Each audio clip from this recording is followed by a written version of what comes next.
If you are buying or selling a Samsung phone, what is the best thing to do in order to be safe that all of this is working? Just go here inside a dialer and type *#0*#.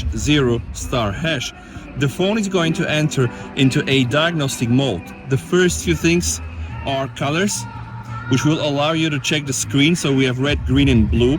We do then have also receiver, which is going to check the microphones and if they're working properly. We then have the vibration. The phone will start vibrating like crazy. Then we have also the speaker. You can test the bottom speaker, you can test also the top speaker or both of them. We do have also the camera tester, guys. So it's going to take photos always with the flash. It's going to cycle through all the cameras, the main camera, then also the 3x camera. And you kind of know that S24 Ultra has only 3x and 5x. So this thing is going to cycle through all the cameras. It will do photos. The flash is going to also illuminate. So then you know this thing works.